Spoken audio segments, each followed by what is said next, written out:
Luke is the gospel of amazement. In Greek, there are 5 different words for amazement, and Luke uses all of them.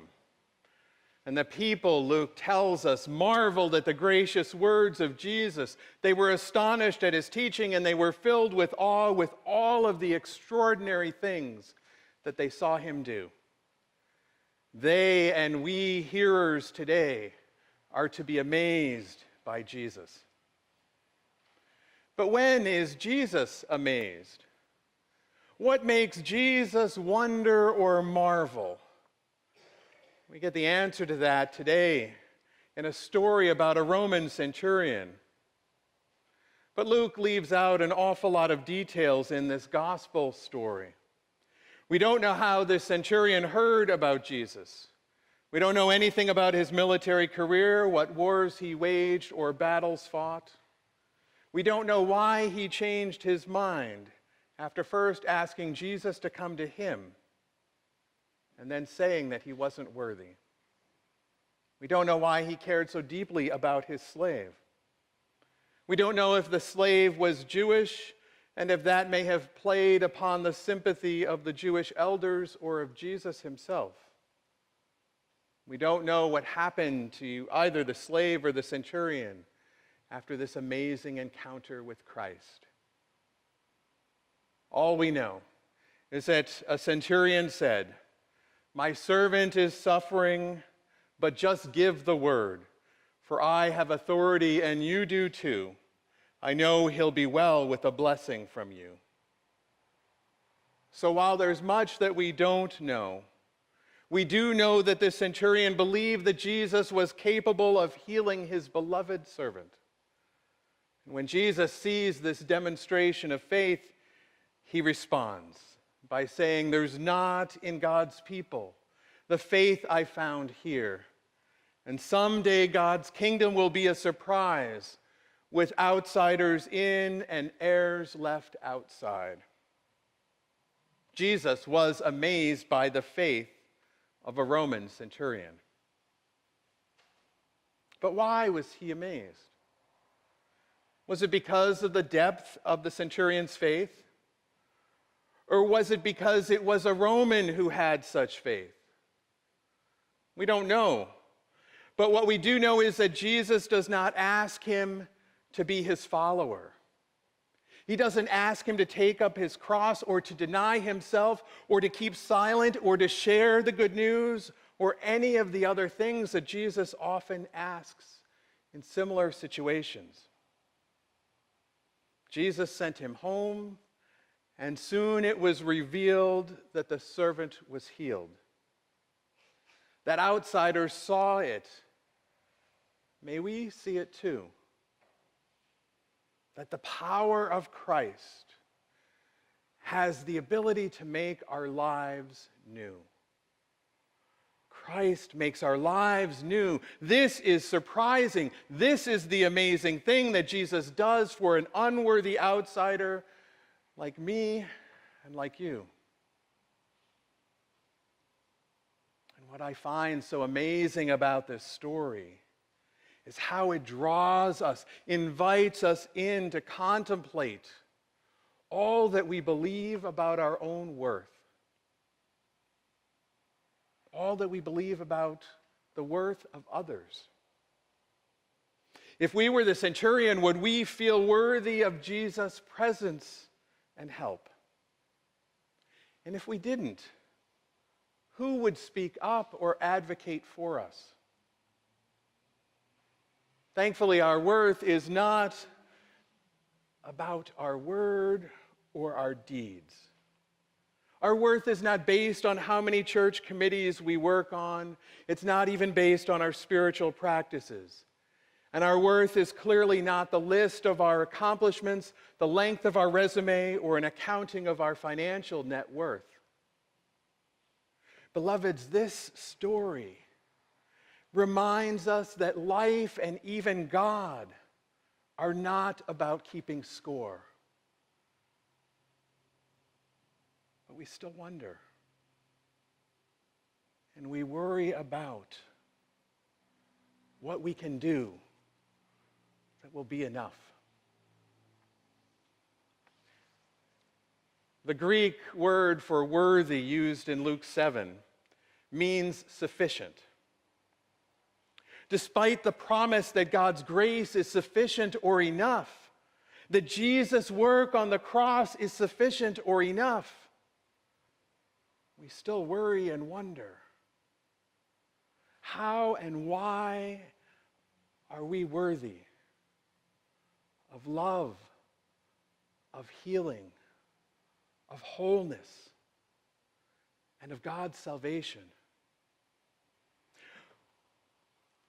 The centurion today reminds us, though, that it is the amazing grace and paradox of our faith that as sinners we're not worthy of God's salvation, but as redeemed saints we are, because Jesus made us all worth saving through grace alone. There's nothing that you and I can do, no score that we can earn on our own.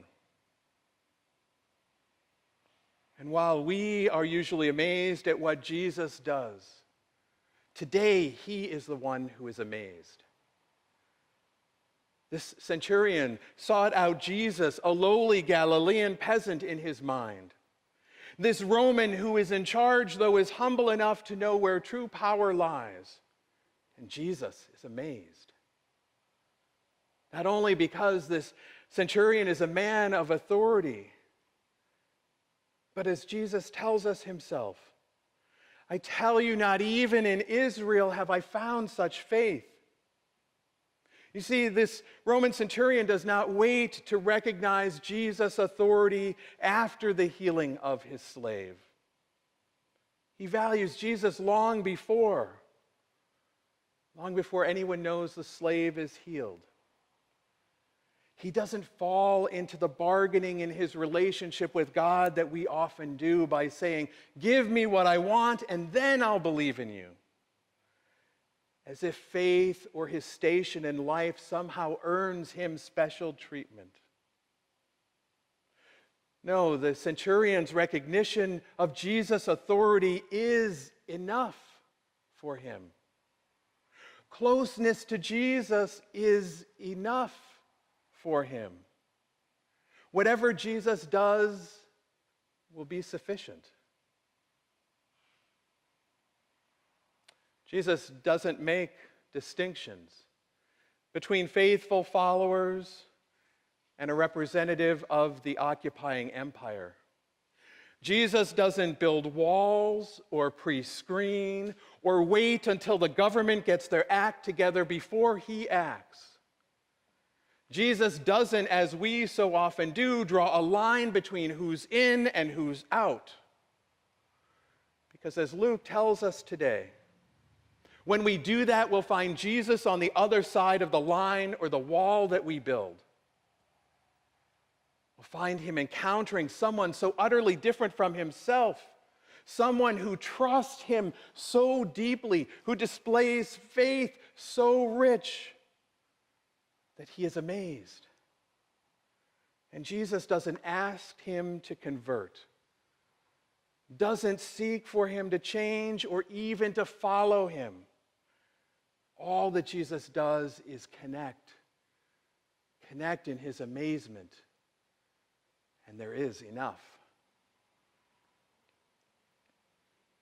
You may have noticed in the story today that when the slave is found in good health, Luke hasn't said anything that Jesus did or said other than acknowledging the centurion's trust. And I wonder if this could be because miracles in the Bible are primarily about restoring relationships. Could this be because the centurion's actions place him and therefore all of his household in right relationship with Jesus? Relationship. Our faith implies a relationship of trust and loyalty. And the gift of faith is more than something to proclaim. It's something amazing that we are called to respond to with our very lives. Luke says, be ready. Be ready to find God already at work in and through the most unexpected people and places. And when we insist on keeping one another in categories, when we insist on excluding or judging, we limit what God might be trying to give us right now. And when we learn about the way of Jesus, the things he does and the things that amaze him, we become open to the lives and the experiences of others. We realize that maybe the specific way that we live out our faith may not be the only way of Jesus. Because the amazement of Jesus this day tells us that God loves everyone. God can work through everyone, and God has hopes and dreams for everyone. May you be amazed by God as those who experienced Jesus were. May your relationship with Jesus remind you that he has the power to make your life new this day. And may your trust in the amazing faith and forgiveness of Jesus the Christ amaze even him.